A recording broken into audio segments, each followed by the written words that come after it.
En la madrugada húmeda del 3 de marzo de 1998, el vapor que salía de los calderos en el sótano de don Marcelo llevaba fragmentos de piel humana adheridos a las paredes de concreto. El olor dulzón y nauseabundo que emanaba de esas profundidades se mezclaba con el aroma de lavanda artificial que él rociaba obsesivamente en cada rincón de su tienda.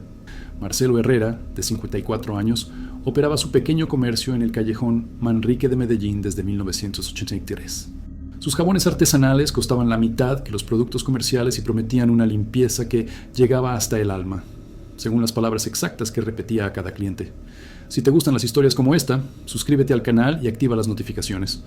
¿Qué secretos puede esconder un hombre cuando todo un barrio prefiere no hacer preguntas incómodas sobre precios imposibles? Los registros del asilo San Vicente muestran que entre 1985 y 1998 murieron 847 ancianos sin familia. Solo 312 cuerpos llegaron al crematorio municipal. Mercedes Castañeda, enfermera jubilada de 61 años, fue la primera en notar las discrepancias cuando revisaba los archivos de defunciones cada domingo por la mañana. Mercedes había trabajado en el asilo durante 23 años antes de jubilarse. Su rutina dominical consistía en verificar que los registros estuvieran completos. La primera vez que encontró una discrepancia fue el 15 de noviembre de 1997. Evaristo Muñoz, de 78 años, aparecía como cremado en el archivo, pero no había registro de traslado al crematorio. La semana siguiente encontró 3 casos similares, luego 6. Para diciembre, Mercedes había documentado 34 desapariciones en los últimos 2 años. Todas seguían el mismo patrón. Ancianos, sin familia, sin recursos, sin nadie que preguntara por sus restos. Mercedes comenzó a pasar las noches del sábado en el asilo de manera voluntaria. Oficialmente ayudaba con los turnos nocturnos. En realidad, investigaba. Durante la tercera noche de vigilancia, escuchó el tintineo metálico que se convertiría en la banda sonora de sus pesadillas. Eran las 2:47 de la madrugada, cuando la camioneta blanca sin placas se estacionó en la entrada trasera del asilo. Mercedes observó desde la ventana del segundo piso cómo 2 hombres descargaron ganchos de carnicería y cadenas industriales. El tintineo resonaba contra las paredes de ladrillo cada vez que movían el equipo. El conductor era alto, de complexión robusta, con una cicatriz que le atravesaba la mejilla izquierda desde la oreja hasta la comisura de los labios. Su acompañante, más joven, llevaba guantes quirúrgicos y un delantal de plástico transparente. Ambos conocían perfectamente la distribución del edificio. Mercedes los siguió por los pasillos oscuros hasta la morgue improvisada del sótano. Los hombres trabajaron durante exactamente 47 minutos. Cargaron 3 cuerpos utilizando las cadenas para arrastrarlos por el piso de cemento. El tintineo metálico se intensificaba cada vez que los ganchos raspaban contra las baldosas. Cuando la camioneta se alejó, Mercedes anotó la hora exacta, 3:34 de la madrugada. También anotó que el olor dulzón y nauseabundo permanecía flotando en el aire durante al menos 2 horas después de que los hombres se marcharan. La investigación de Mercedes duró 6 meses más. Durante ese tiempo, documentó 23 visitas nocturnas de la camioneta blanca. Siempre el mismo patrón. Llegada entre las 2:30 y las 3:00 de la madrugada, carga de entre 2 y 5 cuerpos, partida antes del amanecer. Mercedes decidió seguir la camioneta la noche del 18 de abril de 1998. El vehículo recorrió exactamente 7 kilómetros antes de detenerse en el callejón trasero de una casa de 2 pisos con fachada de ladrillo visto. En la planta baja funcionaba una tienda de jabones artesanales que Mercedes conocía bien. La tienda de don Marcelo tenía una reputación intachable en el barrio Manrique. Mercedes misma había comprado sus jabones durante años. Los precios eran extraordinariamente bajos y la calidad era superior a cualquier producto comercial. Don Marcelo era conocido por su generosidad.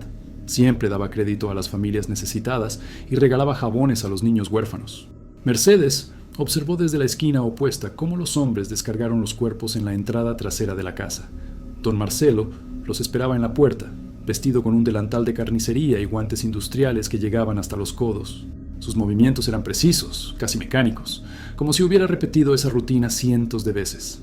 El tintineo metálico resonaba mientras arrastraban los cuerpos hacia una puerta que daba directamente al sótano. Mercedes notó que don Marcelo llevaba una mascarilla quirúrgica que cubría la mitad inferior de su rostro.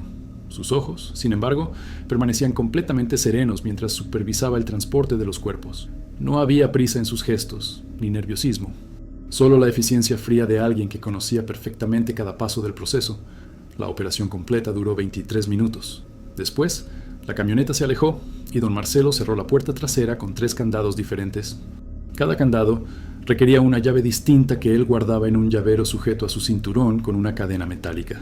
Mercedes permaneció en su posición hasta las 6:30 de la mañana, cuando comenzó a salir vapor por una chimenea improvisada que había pasado desapercibida hasta ese momento. El vapor que emergía de la chimenea tenía una densidad anormal. Era más espeso que el vapor común y se movía de manera diferente en el aire matutino.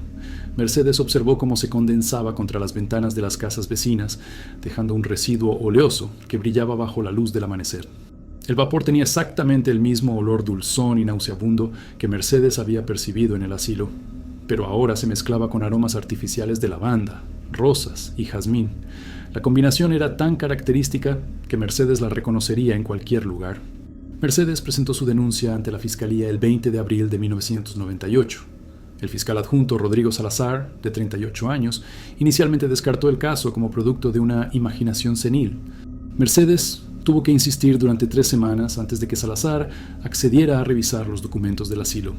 Los archivos presentados por Mercedes mostraban discrepancias en 127 casos de defunciones entre 1995 y 1998.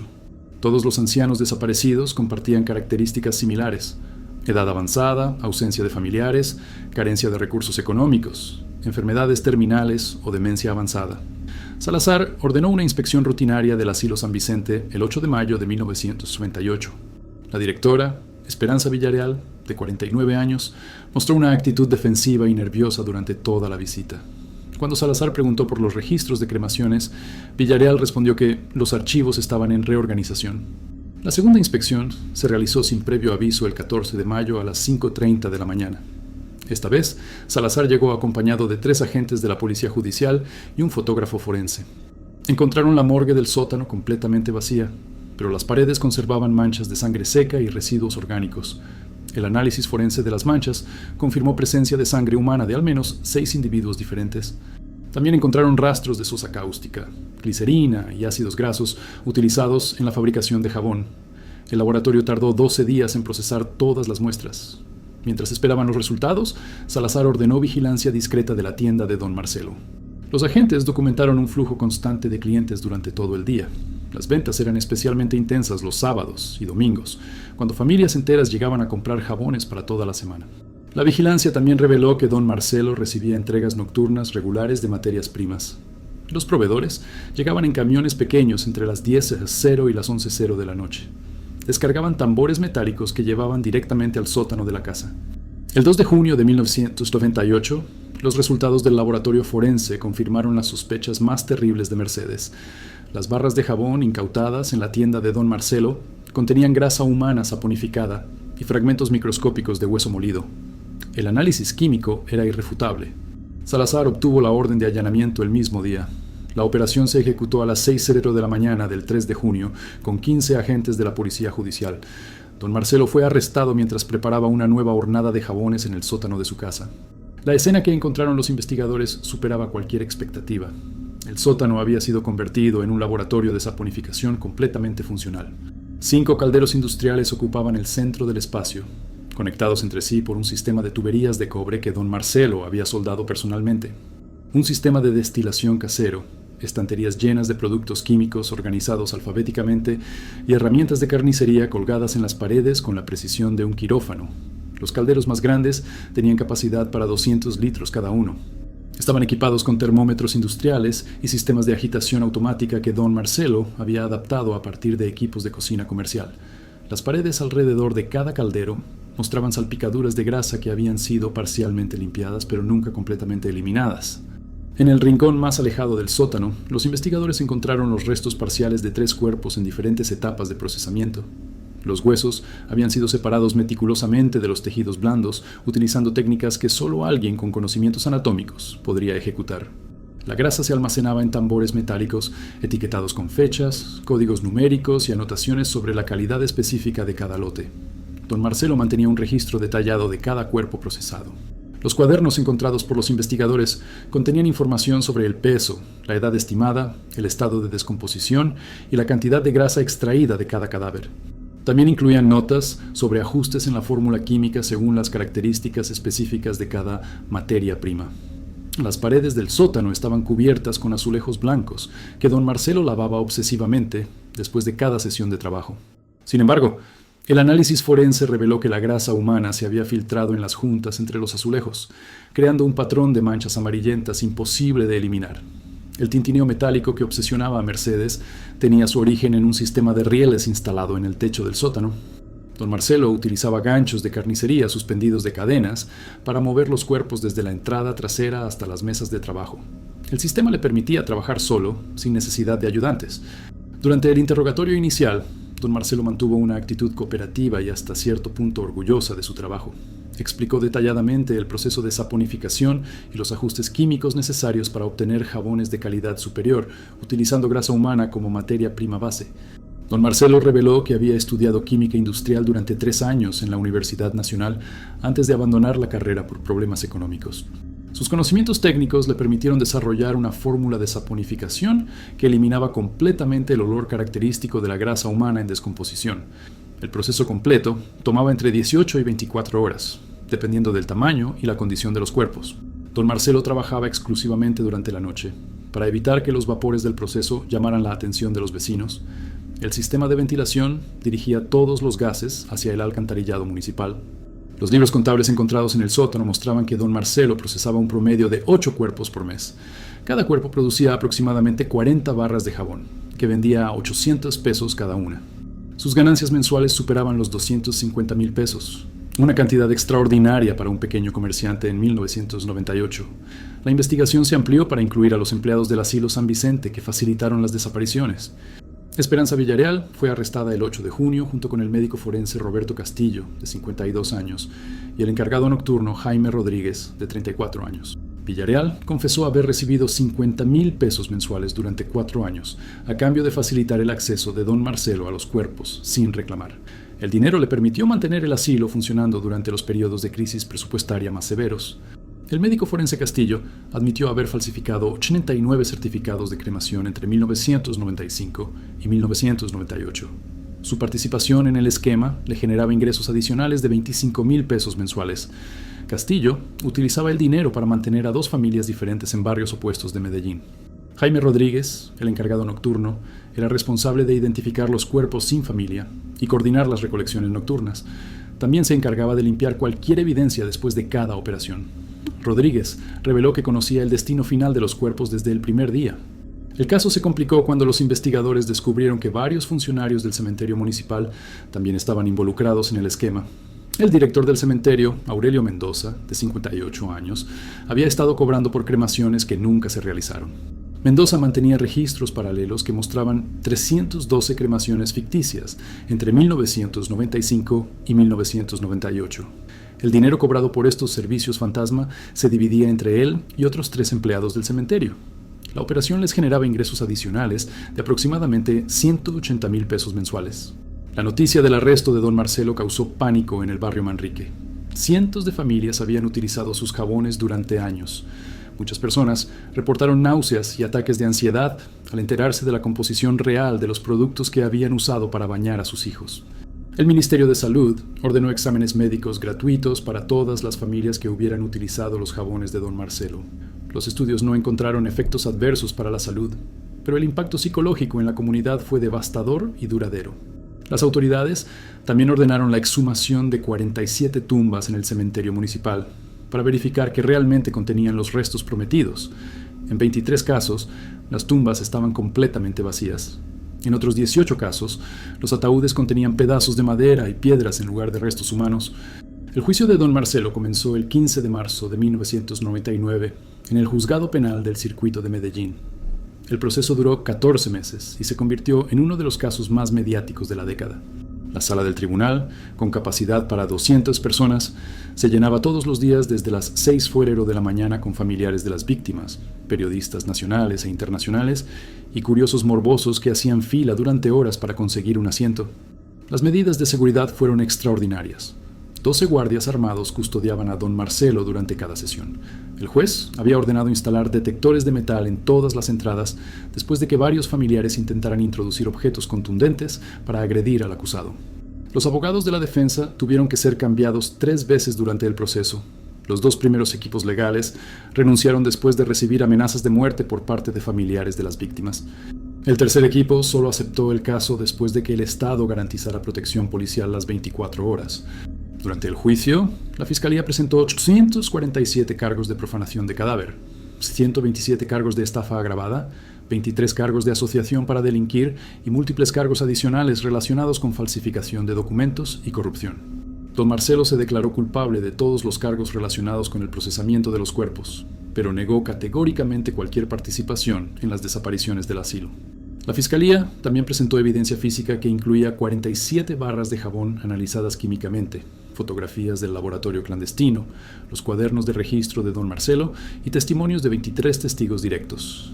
El caso se complicó cuando surgieron evidencias de que la operación podría haberse extendido a otros asilos de la región. El testimonio más impactante fue el de Teresa Múnera, de 67 años, cuya madre había muerto en el asilo San Vicente en febrero de 1997. Teresa había estado buscando los restos de su madre durante 2 años. Cuando se enteró del caso de don Marcelo, se dio cuenta de que había estado utilizando jabones hechos potencialmente con el cuerpo de su propia madre. Teresa se desmayó en la sala del tribunal, cuando describió cómo había bañado a sus nietos con esos jabones durante meses. Su testimonio fue interrumpido 3 veces por crisis de llanto incontrolables. El juez tuvo que suspender la sesión cuando varios familiares de otras víctimas también colapsaron emocionalmente. Don Marcelo mostró su primera reacción emocional genuina durante el testimonio de Teresa. Se cubrió la cara con las manos y permaneció inmóvil durante varios minutos. Cuando el juez le preguntó si tenía algo que decir, don Marcelo respondió únicamente: «Nunca pensé en las familias». La defensa de don Marcelo argumentó que él simplemente había encontrado una solución práctica a un problema de salud pública. Los abogados defensores sostuvieron que los cuerpos iban a descomponerse de cualquier manera y que al menos don Marcelo les había dado un uso productivo. Esta línea de defensa indignó aún más a los familiares de las víctimas. Durante la audiencia del 28 de agosto de 1999, Alonso Restrepo, cuyo padre había desaparecido del asilo, intentó agredir físicamente a don Marcelo en plena sala del tribunal. Los guardias tuvieron que intervenir para evitar un linchamiento. El 12 de mayo de 2000, el juez Hernán Velázquez condenó a don Marcelo a 35 años de prisión sin posibilidad de libertad condicional. También ordenó el pago de 500 millones de pesos en reparaciones a las familias afectadas. Don Marcelo escuchó la sentencia sin mostrar ninguna emoción visible. Esperanza Villarreal recibió una condena de 18 años por complicidad y falsificación de documentos. Roberto Castillo fue condenado a 15 años por falsificación de certificados oficiales. Jaime Rodríguez recibió 12 años por complicidad y ocultamiento de pruebas. Aurelio Mendoza, el director del cementerio, fue condenado a 20 años por estafa agravada y asociación para delinquir. Los otros empleados del cementerio recibieron condenas entre 8 y 14 años. En total, 9 personas fueron condenadas por su participación en la operación. Don Marcelo fue trasladado a la cárcel La Picota en Bogotá por razones de seguridad. Durante los primeros años de su condena, recibió múltiples amenazas de muerte por parte de otros reclusos. Tuvo que ser mantenido en aislamiento durante 18 meses para proteger su vida. En 2003, don Marcelo comenzó a escribir sus memorias desde la cárcel. El manuscrito, de 347 páginas, describe detalladamente su proceso mental durante los años que duró la operación. Las autoridades nunca permitieron la publicación del documento, pero fragmentos fueron filtrados a la prensa. En sus memorias, don Marcelo revela que inicialmente procesó solo un cuerpo como experimento personal. La calidad del jabón resultante lo convenció de expandir la operación. Según sus propias palabras, nunca fue sobre el dinero, sino sobre la perfección del producto. Don Marcelo también describe cómo desarrolló una rutina casi religiosa alrededor del proceso de saponificación. Trabajaba siempre con música clásica de fondo y mantenía el sótano impecablemente limpio. Para él, no había diferencia moral entre procesar cuerpos humanos o animales. La tienda de don Marcelo fue demolida en junio de 2001 por orden de las autoridades municipales. El lote permaneció vacío durante más de 10 años. Los vecinos reportaban regularmente el olor dulzón y nauseabundo que aún emanaba de la tierra, especialmente durante las noches húmedas. El asilo San Vicente fue cerrado definitivamente en marzo de 2002, después de una serie de escándalos administrativos adicionales. El edificio fue convertido en un centro comunitario, pero los vecinos evitaban utilizarlo después del anochecer debido a los olores extraños que persistían en el sótano. Mercedes Castañeda nunca se recuperó completamente del trauma de haber descubierto la operación. Desarrolló insomnio crónico y ataques de pánico cada vez que escuchaba ruidos metálicos, similares al tintineo de las cadenas. Murió en 2008 de un infarto mientras dormía. Durante sus últimos años, Mercedes se obsesionó con la idea de que podría haber más operaciones similares funcionando en otros lugares de Colombia. Pasaba horas investigando desapariciones inexplicables en asilos y morgues de diferentes ciudades. Su familia encontró cuadernos llenos de notas y mapas después de su muerte. Don Marcelo cumple actualmente su 25º año de condena en La Picota. A los 79 años, sufre de demencia senil avanzada y ya no reconoce a sus abogados ni a los familiares que ocasionalmente lo visitan. Los médicos de la cárcel estiman que le quedan pocos meses de vida. En 2019, un grupo de estudiantes de periodismo de la Universidad Javeriana intentó entrevistar a don Marcelo para un documental sobre el caso. Don Marcelo los recibió cordialmente en la sala de visitas de La Picota, pero no pudo recordar ningún detalle específico de su operación. Sus ojos tenían la mirada perdida característica de la demencia avanzada, y sus manos temblaban constantemente debido al Parkinson que desarrolló durante sus años de reclusión. Durante la entrevista de 47 minutos, don Marcelo repetía obsesivamente la misma frase. Los jabones eran muy buenos, muy buenos. Cuando los estudiantes le preguntaron sobre las víctimas, él respondía como si estuviera hablando de una receta de cocina familiar. La temperatura tenía que ser exacta, decía con una sonrisa senil. Si no, no salía la textura correcta. Los estudiantes abandonaron el proyecto después de esa visita. En sus notas personales, uno de ellos escribió: «Es más aterrador verlo ahora, tan frágil y perdido, que cuando era el monstruo consciente de sus actos. Es como si la maldad se hubiera evaporado dejando solo el cascarón vacío de un anciano que habla de jabones como si fueran su mayor orgullo». Los familiares de las víctimas nunca recibieron las reparaciones económicas ordenadas por el juez. Los bienes de don Marcelo fueron embargados inmediatamente después de la sentencia, pero su valor total no alcanzaba ni el 10% de los 500 millones de pesos ordenados como compensación. La casa donde funcionaba la tienda fue vendida por el Estado, pero el comprador la demolió inmediatamente debido a la imposibilidad de eliminar los olores que persistían en el sótano. La mayoría de las 47 familias afectadas siguen esperando algún tipo de compensación más de 2 décadas después. Muchos de los familiares han muerto de vejez sin ver justicia económica. Sus hijos y nietos continúan luchando en los tribunales, pero los abogados estiman que el proceso podría prolongarse por otros 15 años más. En 2023, la alcaldía de Medellín instaló una placa conmemorativa en el lugar donde funcionaba la tienda de don Marcelo. La placa lista los nombres de las 127 víctimas identificadas e incluye la frase: «Para que nunca olvidemos la dignidad que merecen nuestros muertos». Pero algunas preguntas permanecen sin respuesta. Si toda la comunidad conocía los precios imposiblemente bajos de don Marcelo, ¿por qué nadie hizo preguntas incómodas durante 15 años? Si Mercedes pudo descubrir la operación en 6 meses de investigación personal, ¿por qué las autoridades tardaron tanto en actuar? La vieja placa de madera que identificaba la tienda de don Marcelo desapareció hace años, pero el tintineo metálico que obsesionaba a Mercedes aún resuena en los recuerdos de quienes vivieron esa época. Escribe en los comentarios qué piensas de las comunidades que prefieren no hacer preguntas cuando las respuestas podrían ser demasiado perturbadoras.